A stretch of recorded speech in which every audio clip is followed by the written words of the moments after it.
اچھا جی، کل میں نے جو ویڈیو ایک چڑھائی تھی جو پاکستان کے اندر ملک توڑنے کی کوشش جو کر رہے لوگ، اس سلسلے میں نے لیبیا کا ذکر کیا تھا. تو لیبیا کا میں ایک حوالہ آپ کو دینا چاہتا ہوں کہ لیبیا میں میں جو تھا وہ کام کرتا تھا جیولری بنانے کا.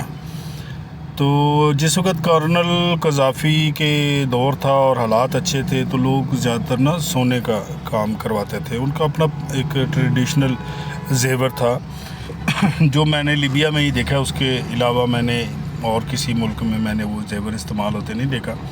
وہ شادی بیاہ کے لیے کوئی ٹریڈیشنل قسم کی چیزیں بنواتے تھے تو وہ ہم بنایا کرتے تھے.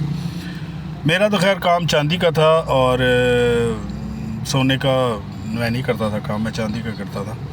لیکن یہ ریشو تھی کہ تقریباً 70 لوگ سونے کا بنواتے تھے، کوئی 30% لوگ چاندی کا بنواتے تھے. اچھا، پھر جنگ ہوئی نا جس وقت، یعنی کہ معمر کو مارا، حالات خراب ہوئے، یہ وہ سب کچھ. پھر ہم پاکستان آ گئے. نواز شریف نے 9 فلائٹس چلائی تھی. 9 فلائٹ تھی تو 5ویں 6ویں میں آیا تھا پاکستان. وہاں پہ بالکل ہی بازار بند اور قتل و غارت اور اس قسم کے حالات تھے تو ہم نکلے تھے پھر وہاں سے. لیکن پھر وہ سال 1.5 سال بعد پھر ہم واپس چلے گئے جب تھوڑے سے حالات بہتر ہوئے، یا وہ کرنل قذافی کو انہوں نے مار دیا.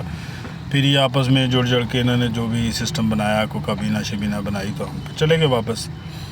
اچھا، جب واپس گئے تو وہاں پہ جا کے ہم نے جب کام شروع کیا تو 2-3 سال کا گیپ پڑ گیا تھا. تو اس 2 سال کے 3 سال کے گیپ کے اندر شادیاں نہیں ہوئی تھیں. تو شادیوں وہ تھوڑا سا حالات ٹھیک ہوئے تو لوگوں نے شادیوں کی طرف جو رکا ہوا کام تھا وہ آیا. تو ایک بوسٹ آیا کام میں. کاریگر کم تھے اور جو پہنچ گیا تھا اس کے پاس کام بہت زیادہ تھا. لیکن ایک چیز نوٹ کرنے والی تھی کہ سونے کا کام برائے نام تھا، سارے چاندی کا کام بنوا رہے تھے. چاندی کا کام بنواتے تھے، اس پہ سونے کا پانی چڑھوا لیتے تھے. نظر سونے کا ہی آتا تھا لیکن وہ اصل میں چاندی کا ہوتا تھا.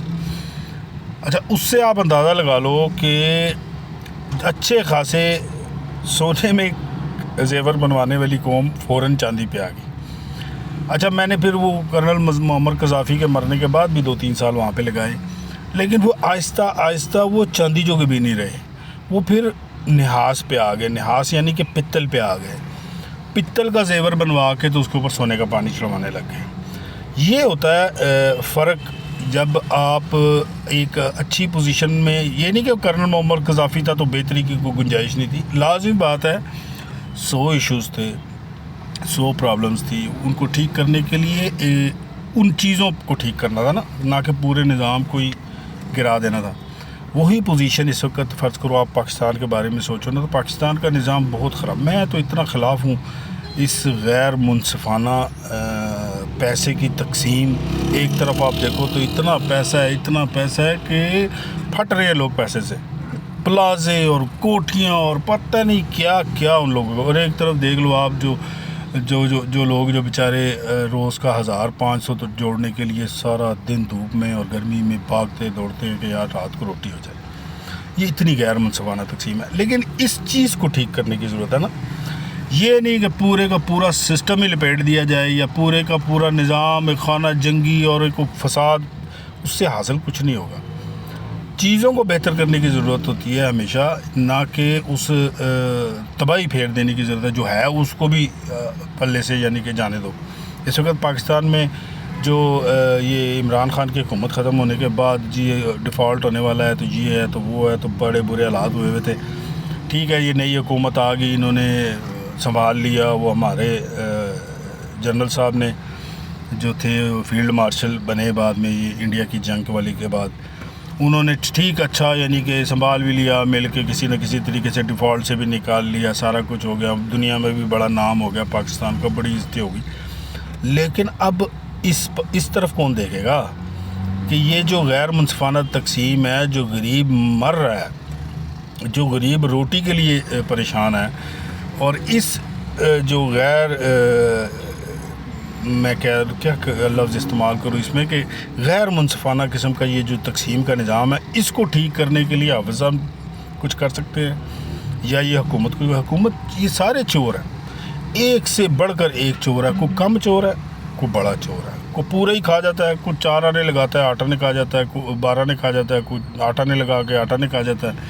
مطلب خاص سب ہی رہے. جتنے یہ منسٹر ہیں کچھ بھی نہیں ہوتا. اپنی نظروں کے سامنے اپنے کئی لوگوں کو دیکھا کہ وہ اتنی اچھی پوزیشن میں نہیں تھے, کوئی منسٹر بنے, کچھ بنے, تو اس کے بعد ان کی جائیدادوں کی کوئی شمار ہی کوئی نہیں ہے, پوچھنے والا ہی کوئی نہیں ہے. کوئی ایسا نظام کو ایسی دنیا میں تو چلو ہم اپنا نام بنا رہے ہیں نا, یہ جو ہماری بلے بلے ہوگی تو ہوگی. اب اندر سے بھی بلے بلے کراؤ نا, اب اندر سے بھی تو کچھ ایسا کام کرو کہ جس سے بلے بلے ہو جائے. یہ جو بڑے بڑے لٹیرے بیٹھے ہیں ان کے گریبانوں کو ہاتھ ڈالے, ان کے منہ میں سے نکالو ہاتھ ڈال کے جو ان لوگوں نے کھایا ہوا ہے وہ پیسہ. کتنا پیسہ تم لوگوں کو چاہیے؟ وہ غریبوں کو ان کا حق ملنا چاہیے نا. کم از کم جو ایک دیہڑی دار بندہ ہے, اگر وہ صبح نکلتا ہے, وہ سوچتا ہے آج میں نے 1000 یا 2000 کمانے ہیں, تو اس کو اس کی محنت کے عوض وہ 1000 یا 2000 ملنے چاہیے نا. میں نہیں کہتا کہ اس کو کروڑوں ملنا چاہیے, لیکن جو اس کا حق بنتا ہے وہ تو اس کو ملنا چاہیے نا. وہ بھی اس کے لیے مشکل کر دیا تم لوگوں نے یار. کچھ اس کے بارے میں اگر آپ لوگ کچھ سمجھتے ہیں کہ میری بات ٹھیک ہے تو ضرور بتانا.